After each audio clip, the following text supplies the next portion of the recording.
चलो अम्मा, हम जा रहे हैं शहर कुछ खाने कमाने। छोटे, तुम माँ का ध्यान रखियो, ठीक है? भैया एक मिनट रुकना। वो मैं ये पूछ रहा था, आप वापस कब तक आ जाओगे? क्योंकि माँ की भी तबीयत बहुत ज़्यादा खराब रहती है। सुन बे, मैं ये बात अम्मा के सामने बोलना नहीं चाहता था। अब हम दोनों कभी वापस नहीं आएंगे।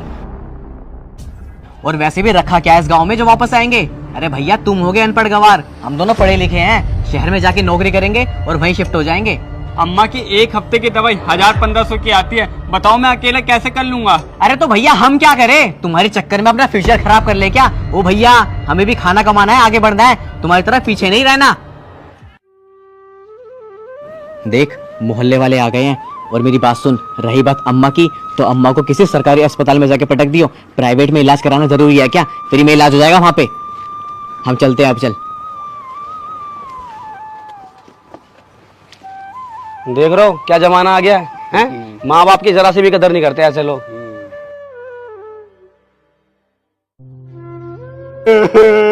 अम्मा।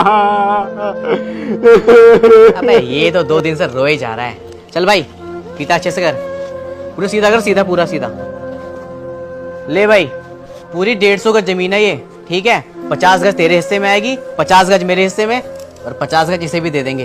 अबे तुम्हें शर्म आनी चाहिए। सिर्फ 2 दिन हुए अभी तुम्हारी माँ को मरे हुए, और तुम यहाँ पे आके जमीन नापने लग गए हैं। अबे इतना भी सब्र नहीं हुआ? देखो भाई, ये हम तीनों भाइयों का आपसी मामला है। तुम पड़ोसी बीच में ना बोलो तो ये अच्छा है।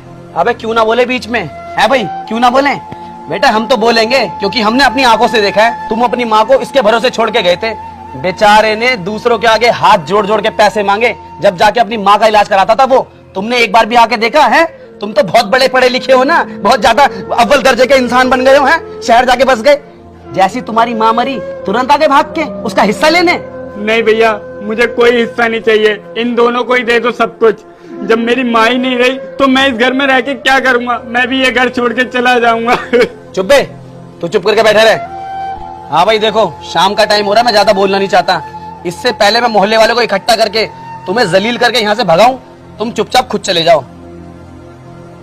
अच्छा, तो तुम्हारे ऐसे समझ में नहीं आ रही? जा मैं बुला के ला मोहल्ले वाले को, जा। अरे रुको, कोई जरूरत नहीं है उन्हें बुलाने की, हम जा रहे हैं। चला। सुनो भाई, रुकना जरा। काफी दिनों से दिल में कुछ बात थी तुम्हारे लिए, आज मौका मिला, सोचा बोली दूं। एक बात ना जिंदगी में याद रखना, हमने खुद देखा अपनी आंखों से, तुमने अपनी माँ की कभी कदर नहीं करी। बेचारी इस दुनिया से चली गई, लेकिन तुमने उसकी रत्ती भर भी सेवा नहीं करी। हमेशा उसको लताड़ा है और गुस्से से ही बात करी है। बेटा एक बात याद रखना, तुम भी माँ बाप बनोगे, तुम्हारे बच्चे भी बड़े होंगे, वो भी तुम्हारे साथ वैसा ही करेंगे जैसा तुमने अपनी माँ के साथ करा है। ऊपर वाले का इंसाफ जरूर होगा, उस दिन का इंतजार करना।